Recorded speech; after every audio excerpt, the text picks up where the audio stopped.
I have, and hopefully that breaking news provides some relief for these families. Today, I spoke with a pediatrician with Lee Health, and before I get to those answers, I wanted to head out and see what those store shelves looked like with my own two eyes. And I'll tell you what, I went to a handful of stores, and the shelves are empty. While I was at one of those stores, I saw a mother. She was standing there with her 9-month-old, and she just looked in shock. And I asked her, how do you plan on feeding your child? She walked outside the store and talked to us. Take a listen.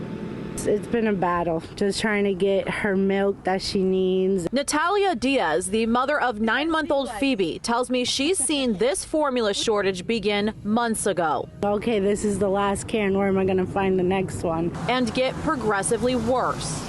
Oh, it's much worse. The shelves are empty. Here's a look at directly what I saw today as I walked up and down the aisles of multiple stores. Exactly what parents like Natalia are facing today. So she's even turned to the internet. We look on OfferUp and Marketplace on Facebook, and we see if there's any available cans, which is dangerous too because you don't know who you're meeting up with. And on top of it, her daughter needs a specific kind. She has eczema and she's allergic to milk, cow milk. She has that allergen, and so that milk, we can't find it anywhere. It first had to do with a recall with Similac brand from a certain plant, probably 3-4 months ago. And then now we're seeing kind of the backlog of that production. As Dr. Moat, a pediatrician for Lee Health, explains the shortage, he tells me the shortage is not as bad in Florida as it is for the rest of the United States. We're part of a national pediatrician group, the AAP, so I get information and updates from different cities. And from what I can see on that email chain and kind of updates, I would say that in Florida, we're doing a very good job as a state with production, with supply,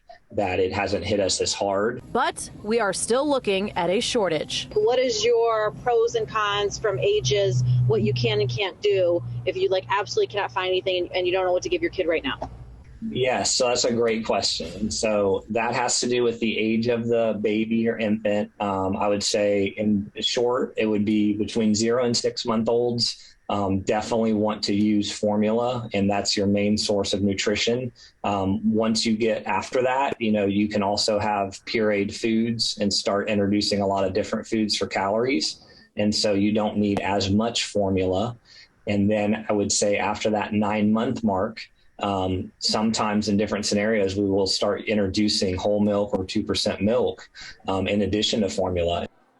If your child is between 9 and 12 months and you're waiting for their birthday, he says you can start to transition them into the regular milk if you are feeling the effects of this formula shortage. He says, of course, if you have any questions, you can go to Lee Health or you can call your pediatrician. But really talking to that mother today and seeing that 9-month-old baby, it really puts things into perspective of what these families are facing here in Southwest Florida. In Lee County, Elise Chingari, Fox 4.